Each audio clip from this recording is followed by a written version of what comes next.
नमस्कार दोस्तों, आज की इस वीडियो में आप क्लास 10th की विलोपन विधि सीखने वाले हैं, वो भी बहुत आसान तरीके से। आप इस वीडियो को पूरा देखिए, आपको विलोपन विधि एक सिंपल तरीके से और ऐसे तरीके से कि आप कभी उस तरीके को भूल नहीं पाएंगे। इस वीडियो में हमने उस तरीके को सिखाया हुआ है। आज आपको विलोपन विधि हम इस तरीके से सिखा देंगे कि आप फिर कभी भी इस 4 नंबर वाला क्वेश्चन को, जो कि क्लास 10th का मोस्ट इंपॉर्टेंट क्वेश्चन होता है, विलोपन विधि से सॉल्व करना, किन्हीं दोनों समीकरणों को आप कभी भी नहीं भूलने वाले। आपको हमेशा ये क्वेश्चन याद रहेगा। चलिए शुरू करते हैं। यहां पर अगर आप क्लास 10th में हैं तो आपको 2 समीकरण को हल करना होता है, वो भी विलोपन विधि से, जिसमें पहला समीकरण दिया है 3x + 4y = 10। जो पहला समीकरण है उसे हम नाम दे देंगे समीकरण नंबर 1, क्योंकि वो पहला समीकरण है, इसलिए समीकरण नंबर 1। दूसरा समीकरण है 2x + 2y = 2, इसे नाम दे देंगे समीकरण नंबर 2। दोनों ही समीकरणों को हमने नाम दे दिया, पहला समीकरण 1 और दूसरा समीकरण 2। अब विलोपन विधि में आप क्या करते हो, इन दोनों ही समीकरणों को उठा लेते हो। तो हम क्या लिखेंगे, हम लिखेंगे समीकरण 1 और 2 से। समीकरण 1 व 2 से दोनों ही समीकरणों को आप उठा रहे हो, इसीलिए आप समीकरण 1 और 2 से ऐसा लिख देंगे। तो इन दोनों समीकरणों को आप नीचे उतार दीजिए। ठीक है, पहला समीकरण है 3x + 4y = 10 और दूसरा समीकरण है 2x + 2y = 2। दोनों समीकरणों को उतारने के बाद आपको विलोपन विधि शुरू कैसे करना है, ध्यान दीजिएगा। आपको यहां पर गुणा के 2 चिन्ह लगाने हैं।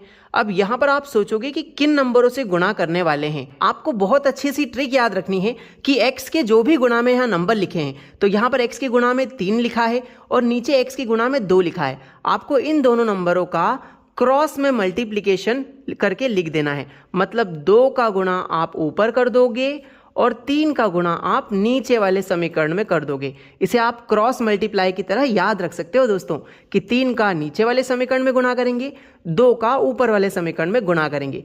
चलिए अब दोनों का गुणा कर देते हैं। इस 2 का गुणा पूरे समीकरण में करते हैं। आइए कैसे देखते हैं ध्यान से। 2 का 3 में गुणा कर दो, 2 तिया 6, तो यहाँ 6 आ गया, लेकिन साथ में x भी था तो x लगा देते हैं। प्लस है तो प्लस लगा दिया। अब 2 का गुणा 4 में कर दो, 2 चौके हो जाएगा 8 और साथ में y भी था तो y लगा दिया। बराबर है तो हमने बराबर वैसा का वैसा ही लिख दिया है। 2 का गुणा आप 10 में करेंगे, 2 धाम हो जाता है 20। अब आपने इस 2 का गुणा इस पूरे समीकरण में कर दिया है। अब उसी प्रकार इस 3 का गुणा भी नीचे वाले समीकरण में कर दो। चलिए करते हैं। 3 का गुणा 2 में करेंगे, 3 दूनी 6 हो जाएगा, लेकिन साथ में x भी था तो आप x भी लिख दीजिए।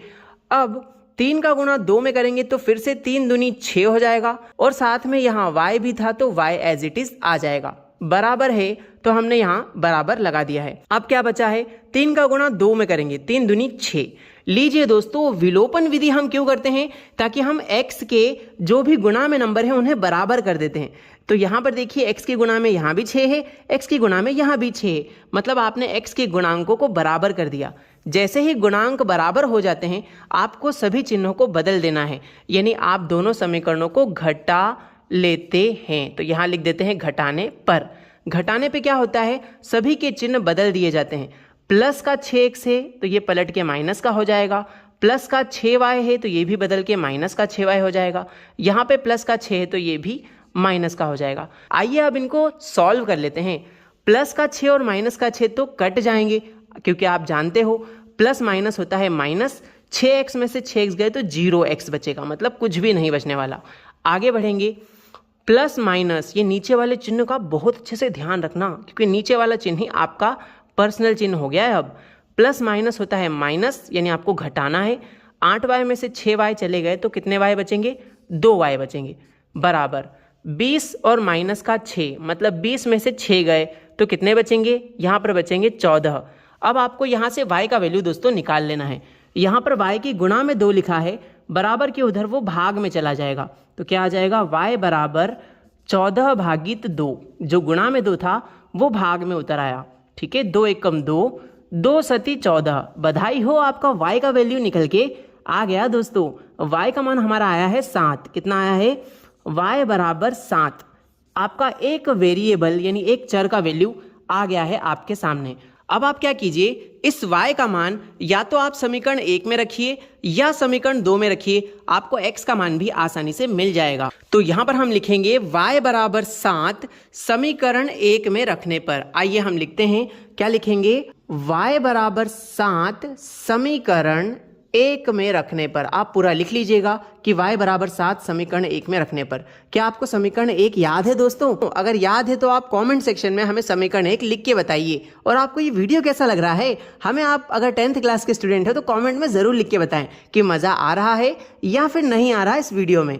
तो यहाँ पर y बराबर 7 समीकरण 1 में रखना है। पहले समीकरण 1 ढूंढो, कहाँ है, ये रहा, जो कि है 3x + 4y बराबर 10। तो यहाँ लिख लेते हैं 3x + 4y बराबर 10। यहाँ पे आप क्या रख रहे हो, y की जगह 7 रख रहे हो। चलिए रखते हैं 3x + 4 गुणा में लिखा है y और y की जगह है 7, तो यहाँ पर 7 रख देते हैं y की जगह पे, बराबर है 10, तो 10 लिख दिया। अब इसको सॉल्व कर लो, आराम से x का मान आ जाएगा। 3x + 4 का 7 में गुणा करो, 4 × 7 = 28 हो जाएगा दोस्तों, बराबर में लिखा है 10। अब देखिए यहाँ लिखा है 3x, तो हम लिख देते हैं 3x, बराबर में चल रहा है 10। अब ये प्लस का 28 है, बराबर के उधर गया तो माइनस का 28 हो जाएगा दोस्तों। 3x तो एज इट इज रहेगा। अब यहाँ पे देखिए 10 में से 28 नहीं घट सकते, तो हम उल्टा करेंगे, 28 में से 10 गए तो यहाँ पर 18 बचेंगे। इन दोनों में बड़ा नंबर कौन, 28 है, जो कि माइनस के साइन के साथ है, तो बड़े अंक का चिन्ह लगेगा माइनस का। ठीक है, अब आगे यहाँ पर 3 गुणा में है, बराबर के उधर 18 के बटे में चला जाएगा, तो आ जाएगा x बराबर -18/3। चलिए अब आप इसको 3 से काट दीजिए, 3 एकम 3, 3 छंग 18, तो यहाँ पर x का वैल्यू निकल के आया है -6। और बधाई हो, आपके x और y दोनों के ही मान हमने निकाल दी हैं। आप चाहें तो स्क्रीनशॉट ले सकते हैं। इस तरीके से आप विलोपन विधि करेंगे तो आपके दोनों ही चरों के मान यानी x और y दोनों के मान आप बहुत आसानी से निकाल सकते हैं। आपको यह वीडियो कैसा लगा कमेंट सेक्शन में ज़रूर बताइएगा। आप अगर प्रतिस्थापन और वज्र गुणन यानी एलिमिनेशन मेथड, सब्स्टिट्यूशन मेथड और क्रॉस मल्टीप्लिकेशन मेथड तीनों ही सीखना चाहते हैं तो डिस्क्रिप्शन में हम इन वीडियोज़ के लिंक दे देंगे। 2 चर वाले रैखिक समीकरण हल करने के लिए सारे के सारे क्वेश्चन हम डिस्क्रिप्शन में डाल देते हैं दोस्तों। थैंक यू सो मच आपका वीडियो देखने के लिए।